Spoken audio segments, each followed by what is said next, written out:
नमस्कार,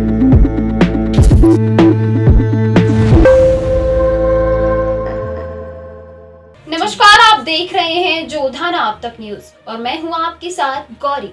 तो चलिए शुरुआत करते हैं इस वक्त की कुछ खास खबरों के साथ। अपने देश की सेवा के लिए छोड़ दी विदेश की नौकरी, ठुकरा दिया लाखों का पैकेज। आज हम आपको ऐसी शख्सियत से मिलाने जा रहे हैं जिन्होंने अपने देश के लिए न सिर्फ विदेश का लाखों का पैकेज छोड़ा बल्कि अपनी खुद की स्टार्टअप को भी छोड़ दिया। यह कहानी है अभिषेक सुनाना की। सुनाना नाई यूपीएससी के एस्पिरेंट्स के लिए नहीं बल्कि जन जन के लिए प्रेरणा के स्रोत भी है। यह कहानी शुरू होती है भीलवाड़ा से और देश विदेश से गुजरती आज जोधपुर के लोगों में बदलाव लाई है। जहां आज युवा अच्छी नौकरी के पीछे दौड़ रहे हैं, वहीं जोधपुर जिला परिषद के मुख्य कार्यकारी अधिकारी अभिषेक सुनाना ने सिंगापुर, लंदन और चिली जैसे देशों की बड़े पैकेज वाली नौकरी को राष्ट्र सेवा के लिए त्याग दिया। अभिषेक सुनाना बताते हैं, यह त्याग नहीं बल्कि मेरी चॉइस है। मैंने भी हर किसी की तरह नौकरी और पैकेज के लिए मेहनत की और पाई भी, लेकिन उस नौकरी में संतुष्टि की कमी ने मुझे वापस देश लौटने को मजबूर कर दिया। फैसला मुश्किल था, लेकिन खुद पर विश्वास और अच्छी सोच की डोर थामे मैंने देश का रुख किया। यहाँ मैंने कई फील्ड्स में हाथ आजमाए, 2 स्टार्टअप शुरू किए जो ठीक ठाक सफल रहे, लेकिन जिस संतुष्टि की तलाश में मैंने उसे चुना था वो अभी भी कहीं गुम था।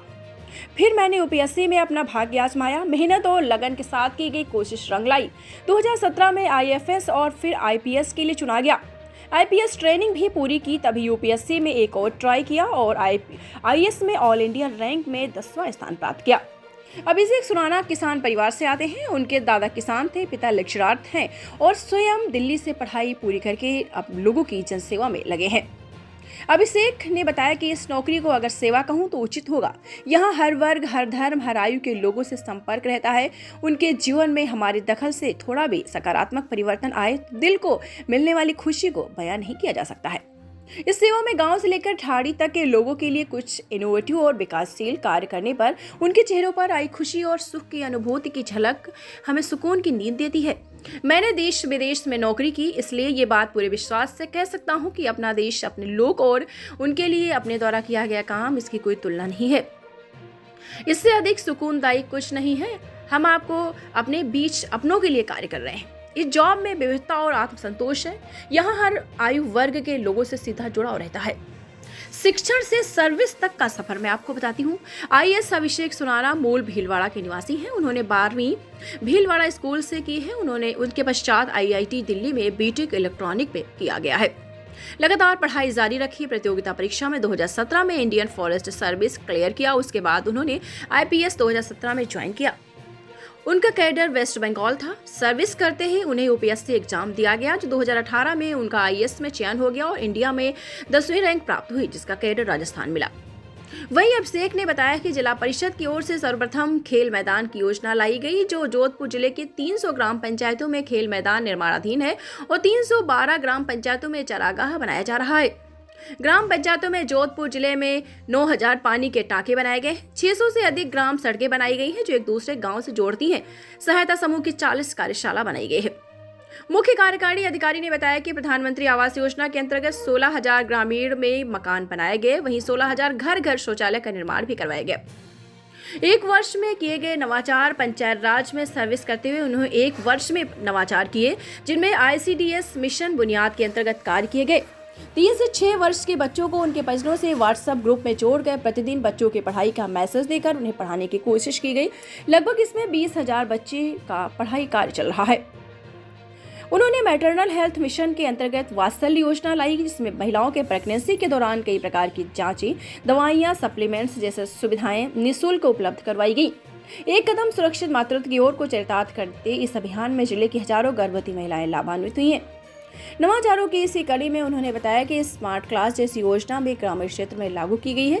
जोधपुर में किसान कन्या स्कूल के अंदर खगोल विज्ञान की लैब लगाई गई है, जिसमें बड़ी संख्या में बच्चे अध्ययनरत हैं।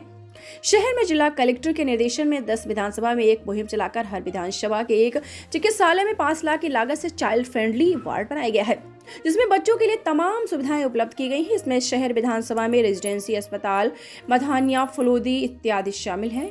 लगभग 10 विधानसभा में ऐसे चाइल्ड फ्रेंडली वार्ड बनाए गए हैं।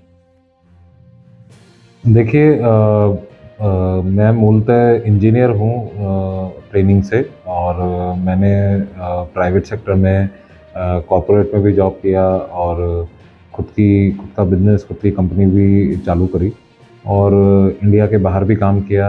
और फिर मुझे लगा कि इंडिया के पुनः काम करना चाहिए।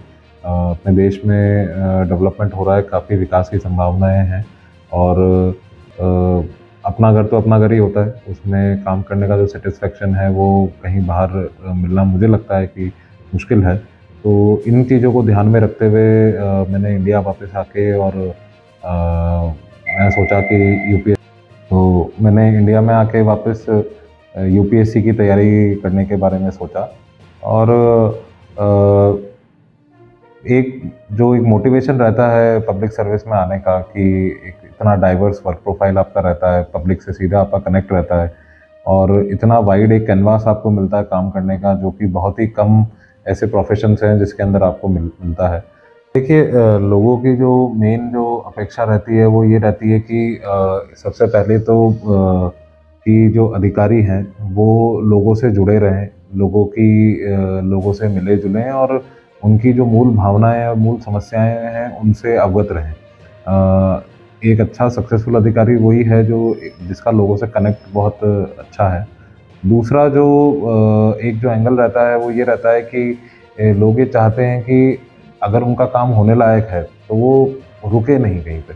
उसको जो कई बार हम कहते हैं कि लाल फीताशाही में वो लोटा फेरी में कई बार लोग परेशान हो जाते हैं। तो लोग चाहते हैं कि जो भी रिक्वायरमेंट है, जो भी चीज़ है उनको क्लियरली बता दी जाए, क्लियरली उनको प्रोसेस बता दिया जाए। क्योंकि कई बार सरकार इतनी बड़ी है, सरकार के विभाग इतने सारे हैं कि ऐसा संभव नहीं है कि एक आम आदमी को हर चीज़ के बारे में पता हो। तो ऐसी परिस्थिति में ये ज़रूरी होता है कि उस आदमी को स्पष्ट बताया जाए कि ये काम इस तरीके से होता है, ये एप्लीकेशन चाहिए। और कई बार इस सूचना के अभाव में लोगों को बहुत चक्कर लगाने पड़ते हैं और 50 से 60% जनता इसी वजह से बहुत परेशान रहती है। और मुझे लगता है ये दो चीज़ें लोगों पब्लिक की बड़ी उम्मीद रहती है कि इसके बारे में क्लियरली कम्युनिकेशन होना चाहिए और पब्लिक से एक्सेसिबिलिटी, जिसकी जो मैंने बात की, एक्सेसिबिलिटी एक होनी चाहिए। देखिए, जैसे मूलतः मैं भीलवाड़ा से हूँ और हमारा जो डिस्ट्रिक्ट है वो इंडस्ट्रीज़ के लिए, टेक्सटाइल इंडस्ट्री के लिए काफ़ी फेमस है, माइनिंग इंडस्ट्री के लिए फेमस है। मैं जिस परिवार से आता हूँ उसमें मूलतः हमारा 2 पीढ़ी पूर्व हम किसान परिवार से बिलोंग करते हैं और उसके बाद पिताजी सर्विस में आ गए। पिताजी अभी कॉलेज में लेक्चरर हैं और साथ ही इसी तरह से पिताजी जैसे कॉलेज में लेक्चरर हैं तो उनको देखा। और फिर जब भीलवाड़ा में जब बड़े हुए और जब कॉलेज में, खासकर जब मैंने पढ़ाई करी, कॉलेज में मैं एनएसएस से जुड़ा हुआ था, नेशनल सर्विसेज टीम से। मैंने कॉलेज दिल्ली से किया। तो वहाँ पे जब कॉलेज में पढ़ाई करी तब काफ़ी एक्सपोजर मिला, चीज़ें देखने को मिली, फील्ड में जाके, गाँव में जाके भी काफ़ी चीज़ें देखने को मिली। तो मुझे लगा कि ये एक ऐसा एरिया है जिसमें मुझे काम करना चाहिए। मैंने प्राइवेट सेक्टर में भी चूँकि काम किया है और मुझे लगता है कि हर व्यक्ति की अलग-अलग एक उसकी इच्छा होती है। कई लोगों को प्राइवेट सेक्टर की नौकरी बड़ी अच्छी लगती है, कई लोगों को पब्लिक सेक्टर की नौकरी। इंडिविजुअल पे ये डिपेंड करता है। तो मेरे लिए ये लगा कि पब्लिक सेक्टर में आऊँ। जैसा कि मैंने बताया कि जो मेरी प्रायोरिटीज़ थी कि लोगों से मिलना-जुलना रहे, पब्लिक के लिए अपन काम करें और एक सैटिस्फैक्शन मिले और एक बहुत डाइवर्स वर्क प्रोफाइल हो, वो मुझे लगा कि इस सर्विस में है, तो इसलिए मैंने फिर इस सर्विस में आने का। फिलहाल के लिए बस इतना ही। मिलते हैं इसी प्रकार की अगली खबर में। तब तक के लिए बने रहिए हमारे साथ और देखते रहिए जोधाना अब तक न्यूज़।